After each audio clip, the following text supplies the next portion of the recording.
പാലക്കാട് UDFന് കിട്ടിയ റെക്കോർഡ് വിജയം ഒരർത്ഥത്തിൽ ഷാഫി പറമ്പിലിന്റെ വിജയം കൂടിയാണ്.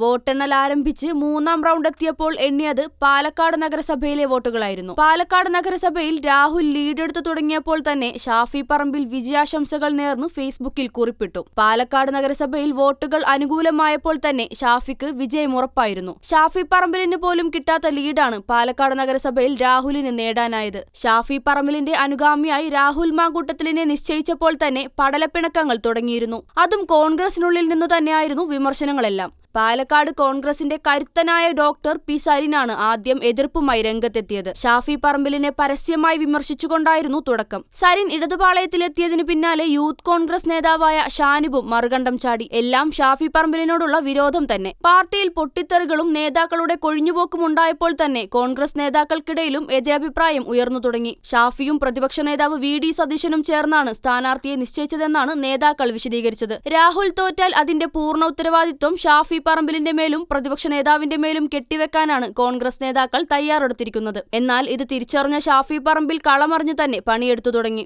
അതാണ് തെരഞ്ഞെടുപ്പ് ഫലത്തിൽ പ്രതിഫലിച്ചു കണ്ടത്. നീല ട്രോളി ബാഗ് ആരോപണം കൊണ്ടുവന്ന് കോൺഗ്രസിനെ തറപ്പിറ്റിക്കാമെന്ന് കരുതിയ CPMനും മന്ത്രി രാജേഷിനും തെറ്റുപറ്റി. നീല ട്രോളി ബാഗ് തന്നെ പ്രചരണ ആയുധമാക്കി മാറ്റാൻ ഷാഫി പറമ്പിലിന് കഴിഞ്ഞു. നീല ട്രോളി ബാഗ് ഉപയോഗിച്ചാണ് അവസാനം വിജയാഘോഷം വരെ കോൺഗ്രസ് നടത്തിയത്. വടകരയിൽ ചെമ്പടാ ഇത് ചെമ്പടാ എന്ന് മുദ്രാവാക്യം വിളിച്ച CPIMകാരെ വിജയശേഷം ചെമ്പാടാ ഇത് ചെമ്പാടാ എന്ന് വിജയാഘോഷ മുദ്രാവാക്യമായാണ് ഷാഫി അനുയായികൾ ഉയർത്തിയത്. എതിരാളികൾ ആക്രമിക്കാൻ ഉപയോഗിക്കുന്നവയെ തന്നെ അനുകൂലമാക്കുന്ന രാഷ്ട്രീയ തന്ത്രത്തിനു മുന്നിൽ എതിരാളികൾ തോറ്റോടുന്നതാണ് പാലക്കാട് കണ്ടത്. ഈ വിജയം ഷാഫി പറമ്പിൽ എന്ന കോൺഗ്രസ് നേതാവിന് അനിവാര്യമായിരുന്നു. ജനങ്ങളെ കയ്യിലെടുക്കാൻ BJPയുടെ കോട്ടകളിൽ വരെ വിള്ളൽ വീഴ്ത്താൻ ഒറ്റക്കെട്ടായി നിന്ന കോൺഗ്രസിന് കഴിഞ്ഞു എന്നാണ് മനസ്സിലാക്കേണ്ടത്. അവസാന ഘട്ടത്തിൽ BJPയുമായി തെറ്റിപ്പിരിഞ്ഞ സന്ദീപ് വാര്യർ എവിടേക്ക് പോകുമെന്നാണ് രാഷ്ട്രീയ കേരളം ഉറ്റുനോക്കിയിരിക്കുന്നത്. CPIMലേക്ക് പോകുമെന്ന് കണക്കുകൂട്ടിയവർ നിരവധിയാണ്. അതിനായുള്ള ചർച്ചകളും ഒരു വഴിക്ക് നടന്നിരുന്നു. സന്ദീപിനെ സ്വാഗതം ചെയ്യുമെന്ന് മന്ത്രി MB രാജേഷും AK ബാലനും പരസ്യമായി പറയുകയും ചെയ്തു. എന്നാൽ ഏവരെയും ഞെട്ടിച്ചുകൊണ്ട് സന്ദീപ് വാര്യർ കോൺഗ്രസിലെത്തി. സന്ദീപിന്റെ ഭാഷയിൽ പറഞ്ഞാൽ വെറുപ്പിന്റെ രാഷ്ട്രീയത്തിൽ നിന്ന് സ്നേഹത്തിന്റെ കടയിൽ അംഗത്വമെടുത്തു.